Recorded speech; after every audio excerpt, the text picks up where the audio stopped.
कोई ये समझता है कि मार्शल लॉ लग सकता है, किसी भी मुल्क में मार्शल लॉ लगने के लिए अवाम की सपोर्ट चाहिए होती है। तो हम इस्लामाबाद चले जाएंगे, हम इस्लामाबाद होंगे, हम सड़कों पे ही हैं।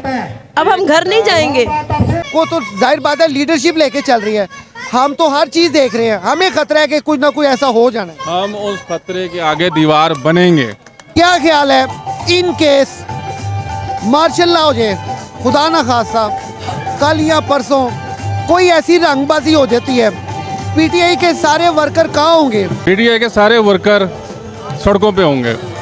और अगर कोई ये समझता है कि मार्शल लॉ लग सकता है, किसी भी मुल्क में मार्शल लॉ लगने के लिए अवाम की सपोर्ट चाहिए होती है।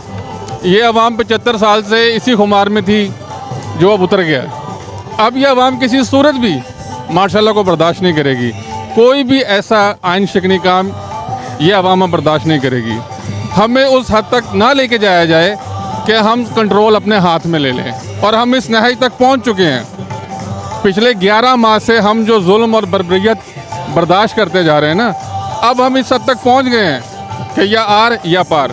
बातें सिर्फ दो हैं, या शहादत या आज़ादी, इसके अलावा तीसरी कोई बात नहीं है। आप लोगों का इशू क्या है, महंगाई या और क्या है इसका इशू? इशू एक हो तो आपको बताएं, इस मुल्क में महंगाई इशू है, सबसे बड़ा अदल। जिस मुल्क में अदल नहीं है उसमें सुकून नहीं है, उसमें अमन नहीं है, उसमें कुछ भी नहीं है। अदल होना चाहिए, महंगाई पे कंट्रोल होना चाहिए। हमारे जो सफारती तल्लुकात हैं वो पाकिस्तान के हक़ में होने चाहिए। जैसे कप्तान हमारे खान साहब ने कहा था कि हम अपनी जो भी खारजा पॉलिसी बनाएं वो अपने पाकिस्तान के हक़ में बनाएं। तो ये सारे वो मेन इश्यूज़ हैं जिसके लिए हम बाहर निकलते हैं। ये कौम अब घर बैठने वाली नहीं है, खामोश रहने वाली नहीं है। और ये हमारा पैगाम है उन हलकों को जो ये समझते हैं कि इस कौम की आवाज़ को दबाया जा सकता है। आपने जितनी हुक्मरानी इस मुल्क पे की पहले इसी कौम की वजह से की, अब ये कौम बर्दाश्त नहीं कर सकती। आपको किसी सूरत भी हम अब कब्जा नहीं करने देंगे। हमारा मुल्क है, हम अपना कब्जा वापस छुड़ाएंगे आपसे और लेके दिखाएंगे। नवाज शरीफ साहब और शहबाज शरीफ साहब इन दोनों ने मिलके इरादा कर लिया है कि हम फाइट करेंगे, इलेक्शन नहीं होने देंगे।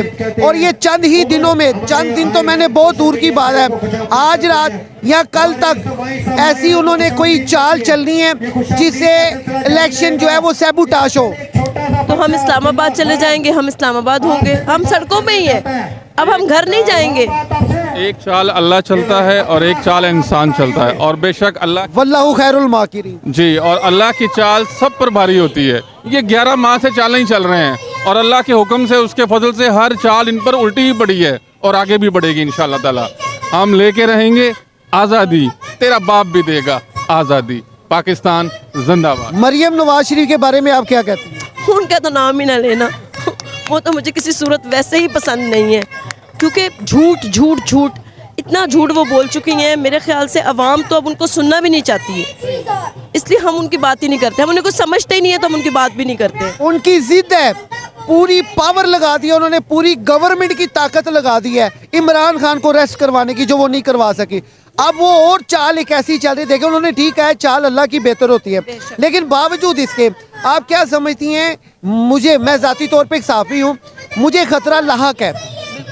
देखें आपको तो जाहिर बात है लीडरशिप लेके चल रही है, हम तो हर चीज़ देख रहे हैं, हमें खतरा है कि कुछ ना कुछ ऐसा हो जाना है। हम उस खतरे के आगे दीवार बनेंगे और हम जैसे पहले बने हैं हम फिर बन के दिखाएंगे, और ज़्यादा जोश और वलवले से बन के बताएंगे कि हम अपने खान की भी हिफाजत कर सकते हैं, हम पाकिस्तान की भी हिफाजत कर सकते हैं, हम अपने मुल्क की हर तरह से हिफाजत कर सकते हैं।